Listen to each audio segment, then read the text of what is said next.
Pemotongan gaji pekerja untuk tabungan perumahan rakyat tuai pro kontra. Tepatkah Tapera jadi solusi sulitnya masyarakat punya rumah? Kasus dugaan penguntitan Jaksa Agung Muda Pidana Khusus oleh Densus 88 tak kunjung terang. Di balik geliat pertambangan dan perkebunan di Bangka Belitung, tersimpan kisah pilu masyarakat adat yang kian tersisihkan. Selamat datang di 60 Menit Special Report, membuka mata, mengungkap fenomena. Bersama saya Ihsan Sitorus, kita langsung ke sorotan pertama. Saudara, bagi kalangan kelas menengah ke bawah, iuran tabungan perumahan rakyat yang dipotong dari gaji karyawan tiap bulan dinilai kian memberatkan. Apalagi praktik pembiayaan asuransi dan jaminan hari tua yang dikelola pemerintah rawan korupsi seperti kasus Taspen, Jiwasraya, dan Asabri yang turut membuat warga khawatir.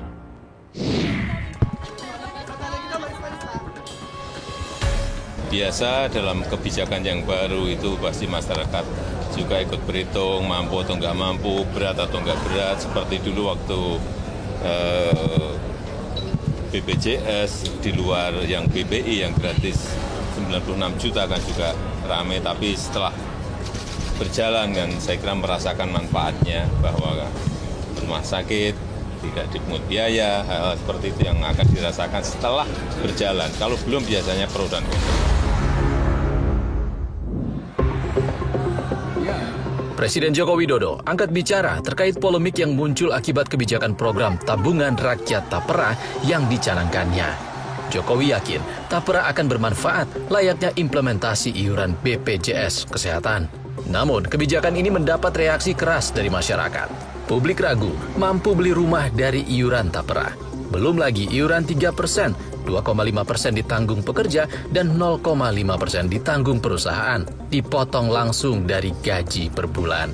Kita juga nggak tahu nih bakal dapat atau enggak kan rumahnya, jadi nggak efektif juga gitu. Masih 50-50, soalnya saya belum baca lebih lengkapnya regulasinya gimana gitu. 3% itu cukup besar juga dan ekonomi keluarga masing-masing kan nggak ada tahu juga ya. Protes juga menggema di dunia maya. Warganet menilai potongan iuran persen Tapera akan makin menambah beban finansial warga. Serikat Pekerja dan Buruh serta Asosiasi Pengusaha Indonesia APindo juga kompak menyuarakan keberatan atas kebijakan Tapera.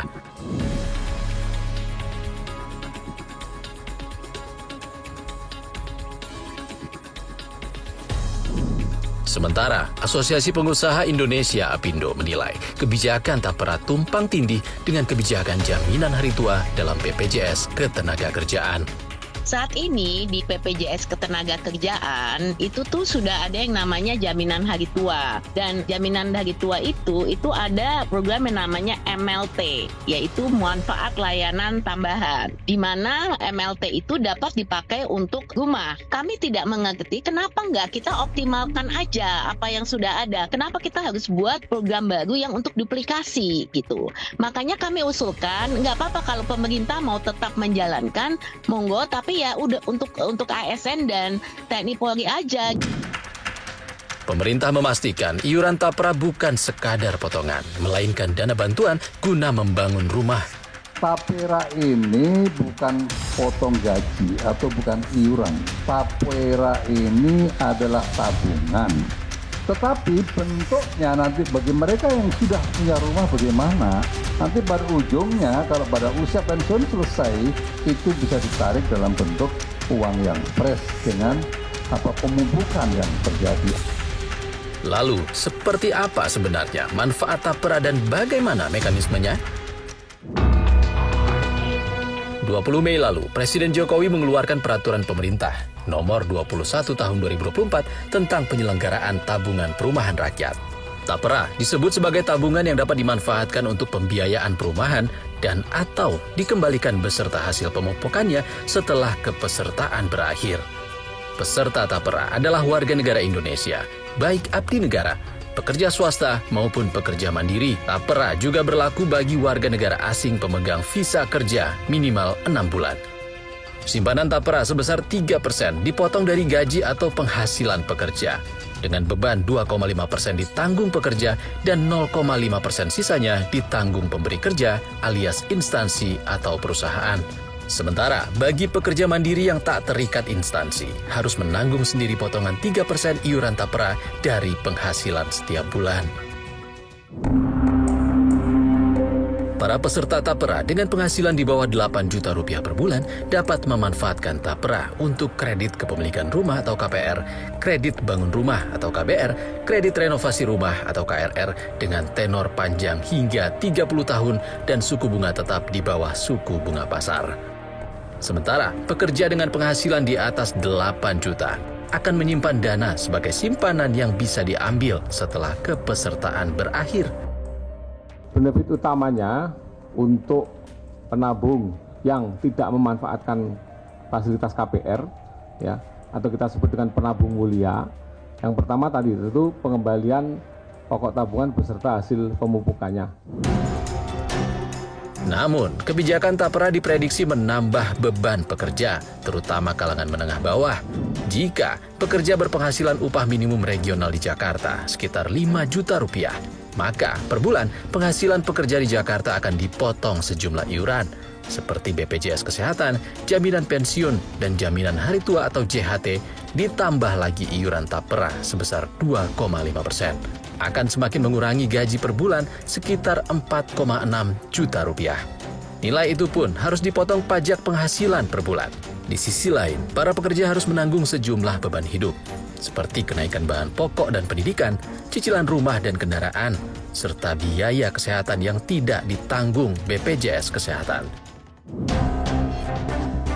Pengamat kebijakan publik Agus Pambagio menilai, kebijakan tapera yang dikeluarkan oleh peraturan pemerintah justru membuat gaduh masyarakat. Untuk struktur peraturan perundang-undangan itu perlu konsultasi publik dulu sebelum menjadi undang-undang atau peraturan perundang-undangan, kemudian disosialisasikan. Yang penting adalah di konsultasi publik ini. Nah, ini justru membuat gaduh di publik. Ya, dikeluarkannya peraturan ujungnya di bawah undang-undang itu, tapi pelaksananya kan belum. Justru yang masyarakat semua bertanya-tanya, kalau kita monitor di medsos, nanti 3% kalau saya sudah punya rumah, gimana? Lalu kalau saya sudah punya mau direnovasi, bisa nggak? Kapan saya bisa menarik uangnya? Kemudian kapan saya dapat rumah? Katanya tanahnya sendiri. Ya, kalau kita punya tanah. Kalau kita nggak punya tanah, di mana? Jauh nggak dari tempat kita kerja atau kos? Itu kan semuanya perlu penjelasan rinci sekali, supaya tidak menjadikan pertanyaan masyarakat. Kebijakan tabungan perumahan rakyat atau tapera sebenarnya dikeluarkan pemerintah sejak 3 dekade lalu. Pada Februari 1993, pemerintah membentuk Badan Pertimbangan Tabungan Perumahan Pegawai Negeri Sipil atau Bapertarum PNS. Kala itu, gaji pokok PNS dipotong berdasarkan golongan kepegawaian untuk tabungan perumahan. 23 tahun kemudian, negara mengesahkan Undang-Undang Nomor 4 Tahun 2016 tentang Tabungan Perumahan Rakyat. Dalam aturan ini, Bapertarum PNS dibubarkan dan berganti kulit menjadi Badan Pengelola Tabungan Perumahan Rakyat atau BP Tapera. Tahun 2020, peraturan pemerintah terkait penyelenggaraan tapera disahkan. 4 tahun kemudian, peraturan tapera direvisi dalam PP Nomor 21 Tahun 2024 yang disahkan Presiden Joko Widodo. BP Tapera menyebut kebijakan tabungan perumahan rakyat berbasis simpanan berlandaskan gotong royong. Namun, BP Tapera mengakui kebijakan ini perlu dikaji lebih lanjut. Nanti peran para regulator tentunya akan merumuskan kembali ya, seperti apa fit for propernya sehingga Undang-Undang Tapera, PP penyelenggaraan Tapera ini bisa efektif dan tadi bisa memberikan magnitude yang optimal membantu masyarakat yang belum punya rumah berpenghasilan rendah untuk bisa punya rumah. Publik pun mengingatkan penyelenggaraan dan pengelolaan dana tapera harus transparan. Pasalnya, kebijakan pembiayaan asuransi dan jaminan hari tua yang dikelola pemerintah sebelumnya ternoda praktik korupsi seperti kasus Taspen, Jiwasraya, dan Asabri. Tapera banyak contoh ya, penghimpun dana publik itu banyak contoh. Asabri, Taspen, kemudian Jiwasraya, itu kan terjadi fraud, terjadi persoalan hukum. Nah, oleh karenanya supaya tidak terjadi persoalan hukum, maka semestinya atau sebaiknya Tapera berafiliasi dengan Bank Tabungan Negara misalkan gitu ya, supaya betul-betul transparansi dan akuntabilitasnya bisa kita percayai gitu. Mampukah tabungan perumahan rakyat atau TAPERA jadi solusi dan jaminan masyarakat memiliki hunian tetap? Atau TAPERA malah jadi lahan baru praktik korupsi? Saudara, kasus dugaan penguntitan Jaksa Agung Muda Pidana Khusus oleh anggota Densus tak kunjung terang. Selengkapnya usai jeda di 60 menit Special Report. Kapolri harus menjelaskan memerintahkan atau tidak. Densus juga harus menjelaskan memerintahkan atau tidak. Karena bisa saja ada orang lain di luar polisi yang memanfaatkan dia.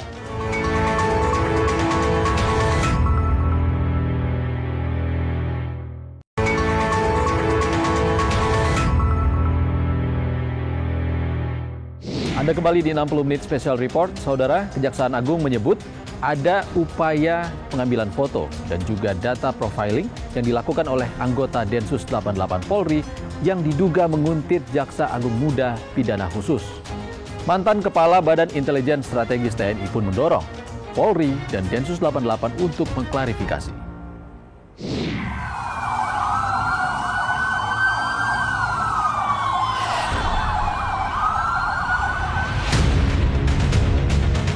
Kasus dugaan penguntitan Jaksa Agung Muda Pidana Khusus Kejagung oleh anggota Densus 88 tak kunjung terang. Febri Ardiansyah, Jampitsus yang jadi sorotan karena dikuntit anggota Densus angkat bicara. Febri mengatakan, kasus penguntitannya kini jadi urusan antar lembaga dan ditangani Jaksa Agung. Kalau mengenai tadi istilah kuntit menguntit atau intip mengintip, ya. Ini sudah diambil alih oleh Jaksa Agung.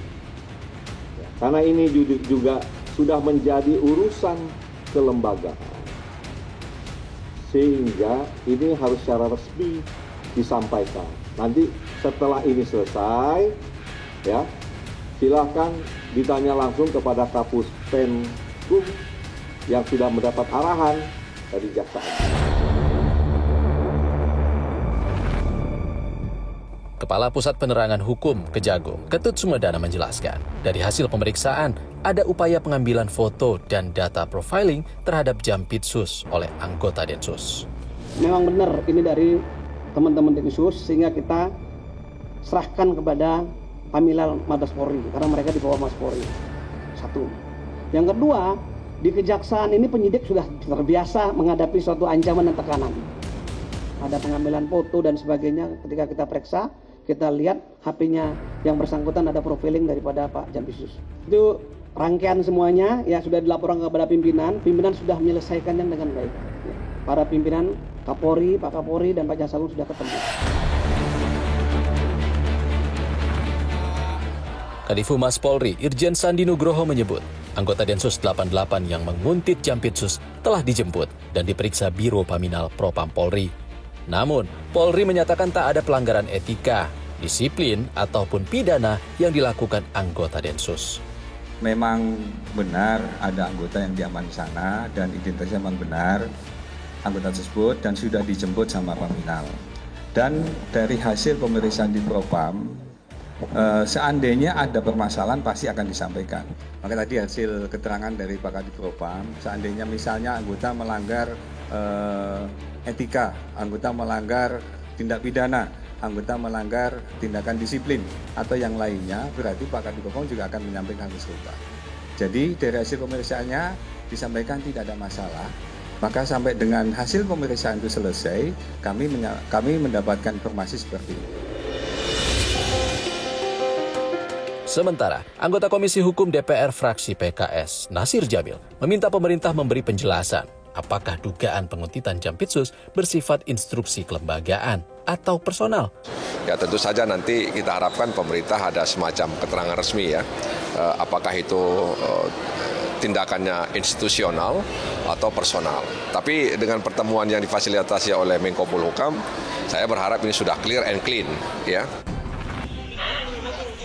Di tengah kegaduhan kedua belah pihak, Menko Polhukam Hadi Cahyanto terlihat menggandeng Jaksa Agung ST Burhanuddin dan Kapolri Jenderal Listio Sigit Prabowo usai menghadiri acara peluncuran GovTech Digital di Istana Negara. Hadi menyebut keduanya sudah menghadap Presiden Jokowi. Ingat ya, sudah gandengan loh. Saat ini terus dilakukan pendalaman ya, pendalaman, dilakukan penyelidikan apa yang terjadi yang sebetulnya, ya kan? Dan kedua pimpinan saat ini juga terus menjaga marwah masing-masing dan tetap saling menguatkan, saling mengisi antara dua institusi tersebut karena tugasnya adalah justice criminal justice system itu tetap harus terjaga. Sehingga pendalaman ini terus kita lakukan karena marwahnya ini sangat diperlukan untuk menyelesaikan permasalahan kriminal. Dan saya pun sudah berbicara dengan kedua pimpinan ini dan tetap fokus pada pelaksanaan tugas sesuai dengan tugasnya masing-masing.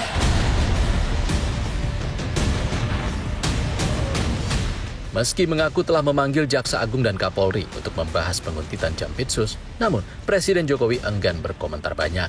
Oh, sudah saya panggil tadi. Tanyakan langsung ke Kapolri. Kapolri ada. Pak, tadi kan Bapak di IP, Pak. Oh, ya, Kapolri ya, Kapolri. Tanyakan ke Kapolri langsung. Setali tiga uang, Kapolri Jenderal Listio Sigit Prabowo pun tak memberikan jawaban yang memuaskan rasa penasaran publik. Coba lihat di saya dari ajudannya. Tanyanya yang ajudan urusan. Pak, gimana Pak isu yang beredar Pak? Tanya sama yang nanya. Sebelumnya, Febri Ardiansyah, Jaksa Agung Muda Pidana Khusus Kejagung, dibuntuti 2 anggota Densus 88 saat makan malam di kawasan Cipete, Jakarta Selatan. Aksi 2 anggota Densus ini pun dipergoki polisi militer yang mengawal Febri. Mengetahui gerak-gerik janggal penguntit Jampitsus, polisi militer akhirnya mengamankan 1 dari 2 anggota Densus 88 yang mengintai. Tak lama usai penangkapan anggota Densus 88, beredar video berdurasi 16 detik yang merekam belasan kendaraan roda 2 dan roda 4 menyerupai kendaraan dinas Brimob melakukan konvoi mengelilingi gedung Kejaksaan Agung.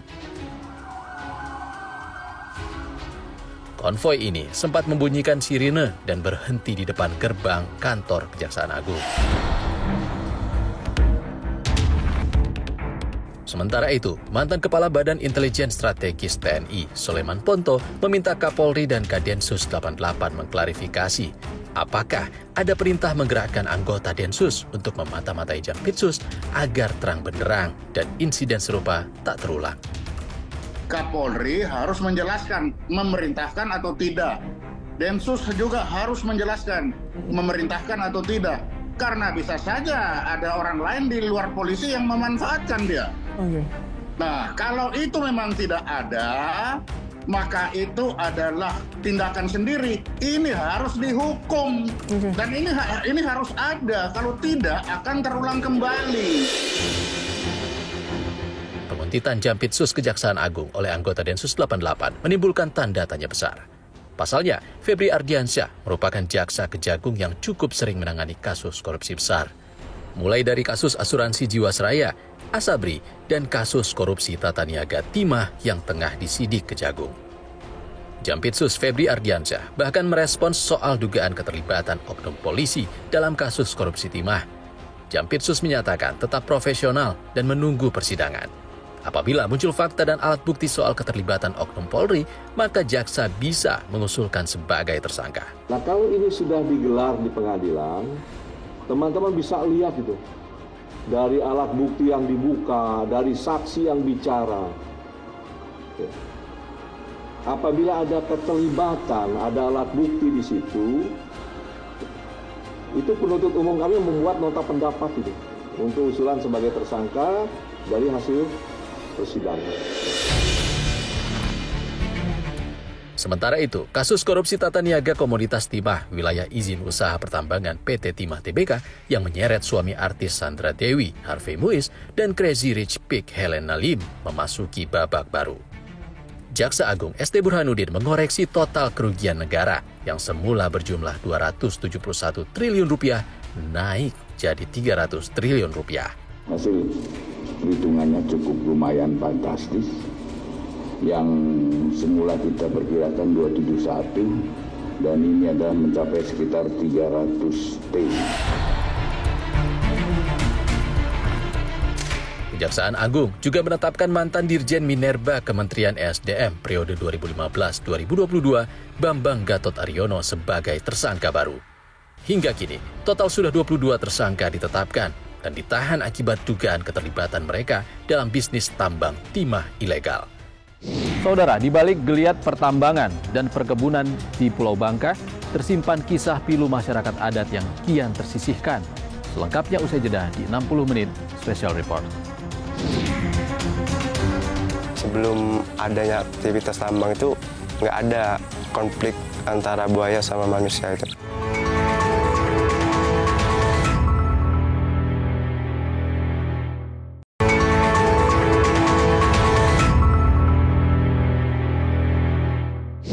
Anda kembali bersama kami di 60 menit Special Report. Saudara, bak dua sisi mata uang. Bangka Belitung yang kaya akan sumber daya alam menguntungkan segelintir, namun petaka bagi sebagian. Di balik geliat pertambangan dan perkebunan, tersimpan kisah pilu masyarakat adat yang kian tersisihkan. Berikut penelusuran jurnalis Kompas TV, Wela Andani.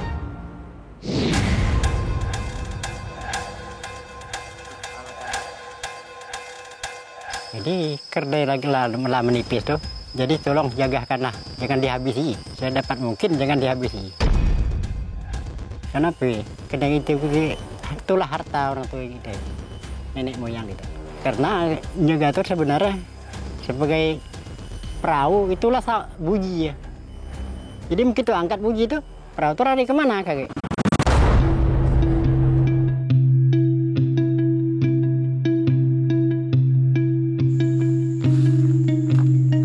Berbagai suku adat di Kepulauan Bangka Belitung kian tersisihkan. Salah satunya adalah suku adat Mapur. Sebagian dari lingkup hidup mereka kian sempit dan rusak. Padahal mereka adalah kunci dalam menjaga keseimbangan di bumi serumpun sebalai.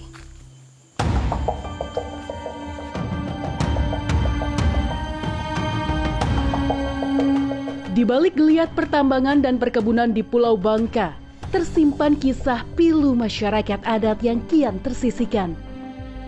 Masyarakat Mapur, Dusun Pejem, Desa Bukit Pelawan, Kecamatan Belinyu, salah satunya.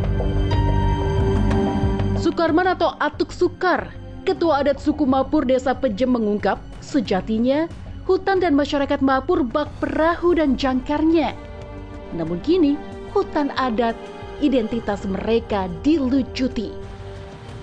Lahan hutan seluas 14 hektar dikuasai perusahaan perkebunan sawit dan pertambangan timah. Bahkan, untuk memasuki hutan adat, Atuk Sukar harus meminta izin terlebih dahulu.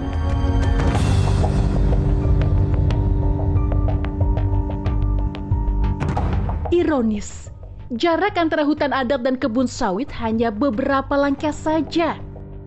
Di usia jelang 70 tahun, Atuk Sukar punya mimpi negara hadir mengembalikan hutan adat yang tersisa untuk dikelola masyarakat Mapur. Karena itulah hutan adat itu agaklah sudah menipis. Jadi selaku pemerintah pun harus dijagakan.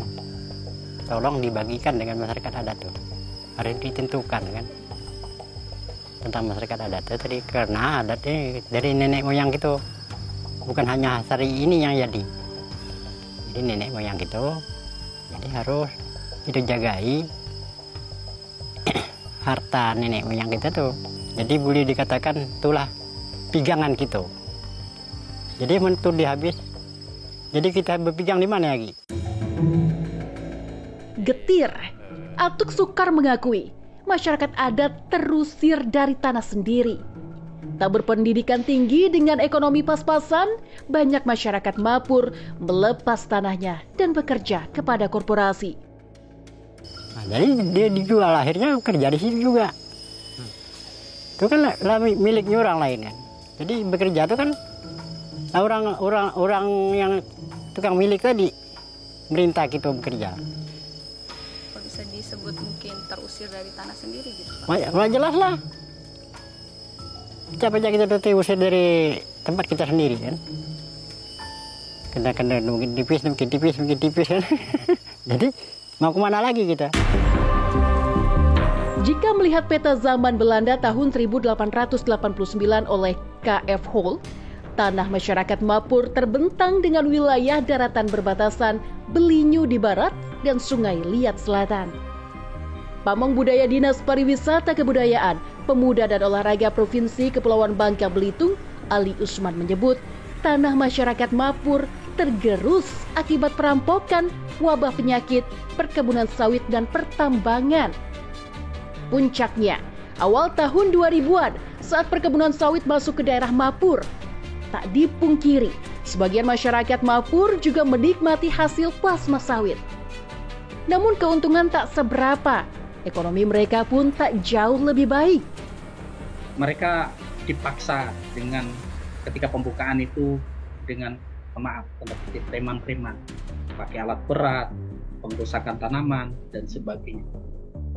Dan mereka secara hukum tidak diakui sebagai komunitas. Yang tersisa itu hutan yang berada di kawasan hutan negara, hutan produksi yang dan itu pun sebenarnya tidak aman juga karena hutan produksi yang ada di Gunung Pelawan maupun di Gunung Muda itu konsesinya sudah diberikan ke perusahaan dan itu duitnya juga nggak seberapa dibandingkan dampaknya. Apakah dengan plasma itu bikin kaya mereka? Enggak juga kan? Kini masyarakat adat Mapur tengah berjuang agar hutan adat mereka dapat kembali.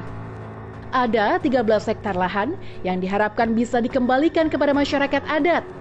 7 hektar di Air Abik Desa Dunung Muda dan 6 hektar di Pejem Desa Gunung Pelawan. Setelah ini adalah kita melakukan pendekatan ke pemerintah Kabupaten Bangka untuk melakukan penetapan masyarakat hukum adat Mapur. Ada 2 skema. Pertama lewat SK Bupati Bangka yang sudah keluar di bulan November 2023 kemarin. Itu untuk wilayah APL. Jadi hutan-hutan adat yang ada di lahan APL itu bisa ditetapkan sebagai hutan adat. Terus yang kemudian yang sedang kita perjuangkan dari sisi kajian akademis sudah dibuatkan oleh teman-teman Universitas Bangka Belitung dan mudah-mudahan tinggal diketok gitu. Kan dasarnya juga sudah ada di SK Bupati tadi. Nah setelah itu baru kita usulkan ke Kementerian Lingkungan Hidup Kehutanan untuk diajukan sebagai hutan adat masyarakat adat Mapur. Kepala Dinas Lingkungan Hidup Kabupaten Bangka, Ismir Rahmat Dinianto, mengaku tengah hadapi masalah anggaran dan kesulitan mematok luas hutan adat Mapur. Sulitnya menentukan titik batas wilayah adat karena bersinggungan dengan masyarakat di luar adat.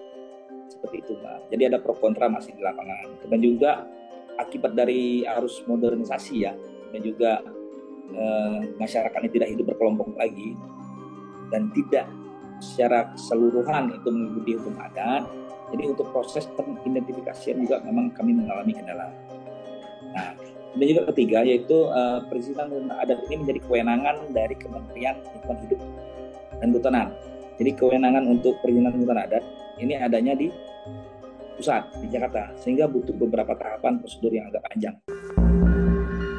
Ismir menyebut, peraturan daerah yang menjamin hak hutan adat masyarakat Mapur telah masuk program prioritas daerah dan ditargetkan terbit tahun 2024. Bak 2 sisi mata uang, Bangka Belitung yang kaya sumber daya alam menguntungkan segelintir, namun petaka bagi sebagian.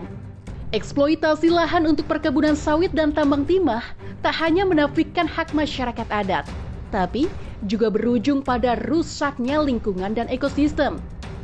Kehilangan habitatnya, buaya merambah sungai permukiman warga. Konflik antara manusia dan buaya pun muncul. Garda Animilya Universitas Muhammadiyah Provinsi Kepulauan Bangka Belitung mencatat terjadi 154 kasus konflik buaya dan manusia selama 5 tahun terakhir. Sedikitnya 40 orang meninggal. Salah satu korban meninggal, Muhammad Zakwan, berusia 15 tahun di Sungai Menduk, Desa Mendo, Kecamatan Mendo Barat, Bangka. Tak terbesit di benak Jumaah, 15 Februari 2024, jadi hari terakhir ia melihat Zakuan kala sang putra pamit mandi di sungai. Orang tuh, teman-teman di sungai tuh manggil orang yang dukun buaya tuh. Ada orang yang ketangkap buaya. Jadi kami berdua laki bini nih. Kemarin jadi kune kedenger. Ku bilang ke suamiku, ada orang kena tangkap buaya. Sudah tuh, ku bilang ya, kalian dulu ke sungai. Sudah tuh. Orang tuh dia bilang, anak siapa tuh. Jadi pas akiku tadi pergi ke sungai, jadi rupa anak kami yang ditangkap buaya tuh. Kematian putra sulungnya hanya berselang 2 pekan dari kelahiran anak keduanya. Berbagai cara dilakukan perempuan berusia 30 tahun ini agar tak larut dalam kesedihan. Salah satunya menghapus foto-foto mendiang Zakuan. Ia menduga kegiatan tambang inkonvensional yang menjadi pemicu buaya berkeliaran di permukiman warga. Pas tuh kan ku melahir, anakku tadi 14 hari baru kejadian tuh. Menjeritlah rasa ibarat pemikiranku, tangisanku tadi untuk melupakan. Baru malam kemarin kami hapus foto di HP. Faktor kata orang TI tadi, tambang, orang bertambang tadi itulah. Air tuh keruh. Kalau orang DPTI itu air bening. Menyusuri lubang bekas tambang alias kolong yang tak jauh dari lokasi kejadian, kawasan yang dahulu hutan kini menjelma kubangan air. Ya memang dulu kawasan ini hutan lebat di awal sebelum adanya tambang rakyat itu kan. Kalau kolong-kolong ini dibuka itu di tahun 2018 sampai sekarang, konflik buaya sama manusia itu. Salah satunya karena aktivitas tambang itulah. Karena sebelum adanya aktivitas tambang itu nggak ada konflik antara buaya sama manusia itu. Ketua Forum Daerah Aliran Sungai Bangka Belitung sekaligus Rektor Universitas Muhammadiyah Bangka Belitung, Fadila Sabri menilai sudah saatnya masyarakat meninggalkan pertambangan timah dan kembali ke perkebunan yang merupakan mata pencarian warga. Sebenarnya masyarakat Bangka ini karakteristiknya adalah petani, ya kebun, jarang penambang itu. Maka dari dulu orang Bangka itu nggak ada yang menjadi mendulang timah. Kemudian mendatangkan dari Cina itu. Buru-buru zaman Belanda dulu itu, ya. Karena apa? Karena orang Bangka itu memang dia berkebun, bertani, dan ada kearifan lokal yang mereka yakini seperti itu. Sehingga maka itu masyarakat adat itu menjaga itu. Mana ada masyarakat adat itu menambang? Apa enggak ada? Termasuk di daerah-daerah yang orang ulum itu, mereka mana pernah menambang, dari dulu gak pernah menambang. Berburu mereka itu, bertani, ya berkebun, sehingga mereka tuh punya yang namanya itu nuju jerami. Nuju jerami itu kan budaya mereka itu pesta panen. Nah sekarang gimana nuju jerami? Tempat lahan untuk nanam padi aja sudah habis, dibabat, hutan habis. Ya kan kerusakan ekologinya luar biasa.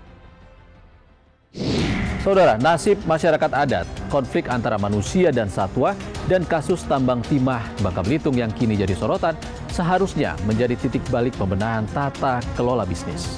Selengkapnya, usai jeda di 60 menit Special Report. Dunia makin lama makin sustainable. Bagi bisnis jelas tidak sustainable itu bisa kehilangan 2 hal utama.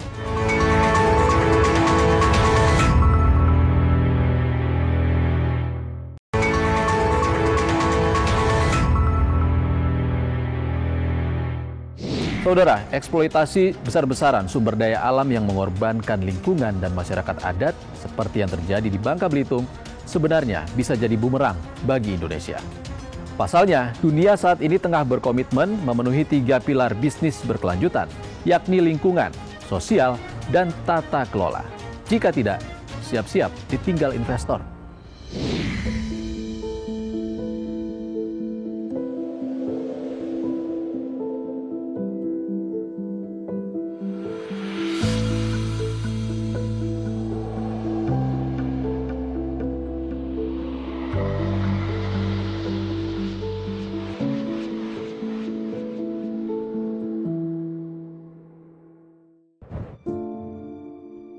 Kepulauan Bangka Belitung bak tersandra perkebunan sawit dan pertambangan timah.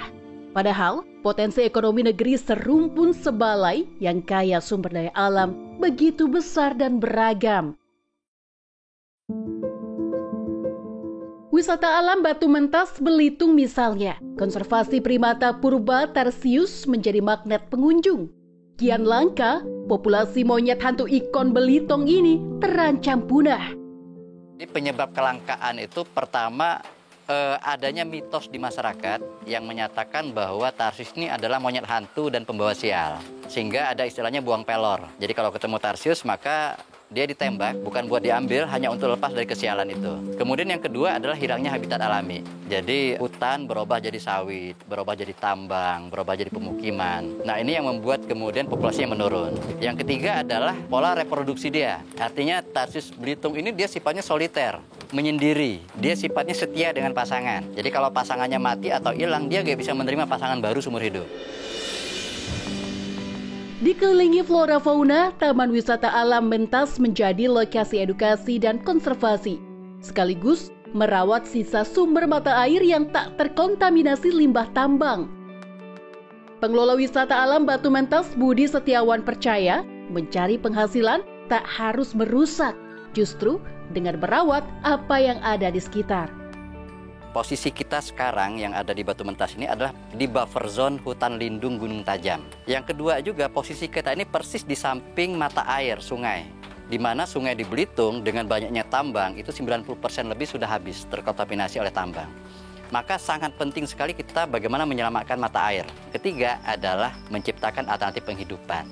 Jadi yang sekarang terlibat di program kita di sini, dulu mereka adalah pelaku tambang, dulu mereka adalah pelaku yang nebang hutan. Tapi ketika kita buka ini jadi wisata, maka wisatawan datang pengen lihat tarsius di hutan. Siapa yang jagoan menjadi pemandu di hutan? Ya orang lokal, yang kemarin kerjanya nebang pohon.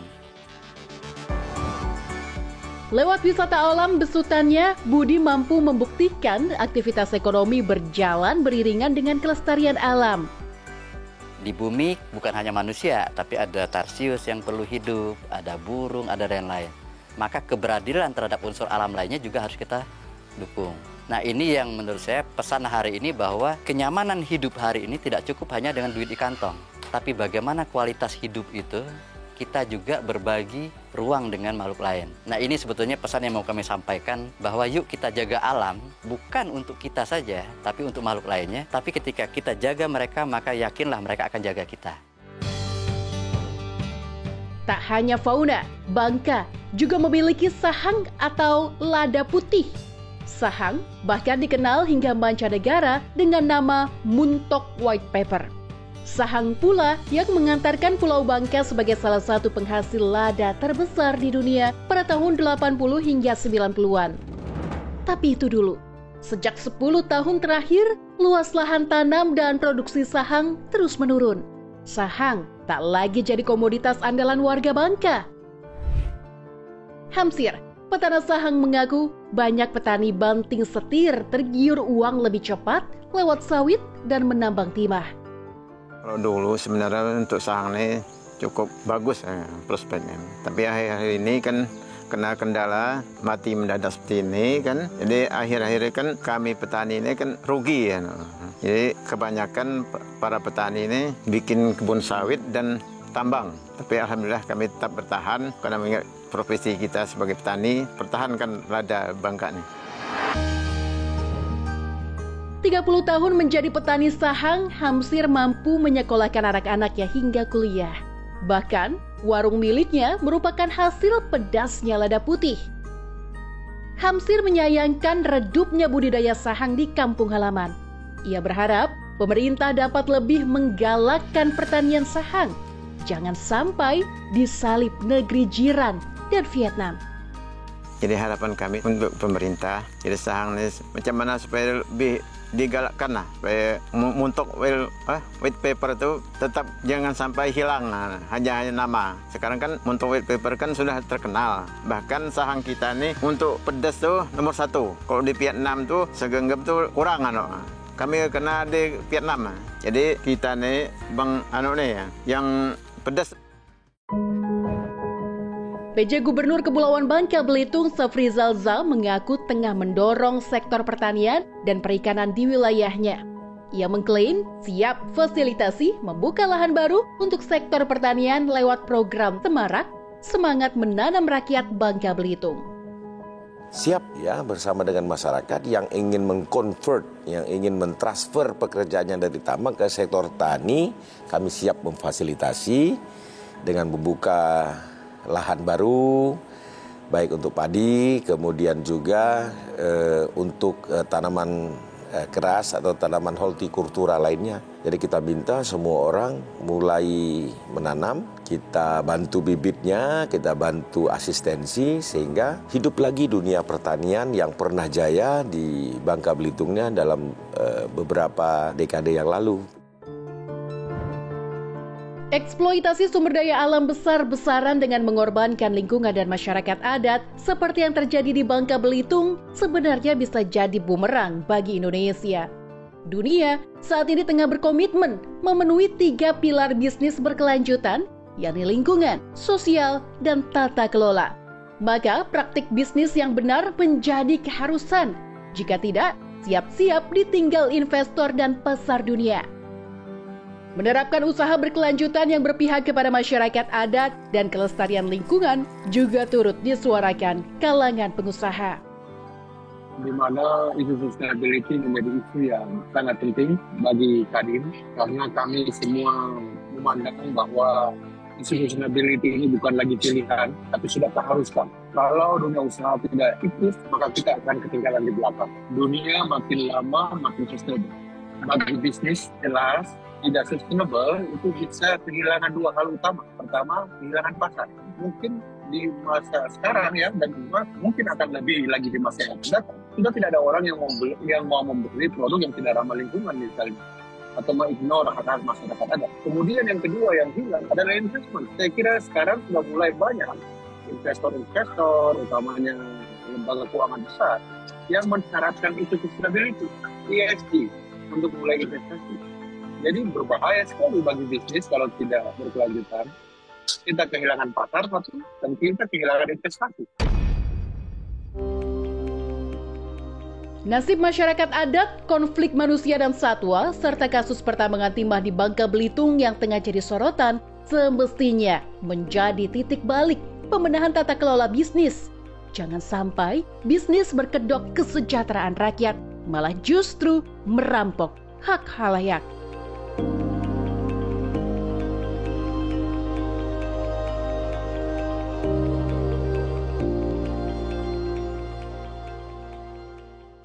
Kami tutup 60 menit special report edisi hari ini saudara. Saya Ihsan Sitorus pamit. Terima kasih.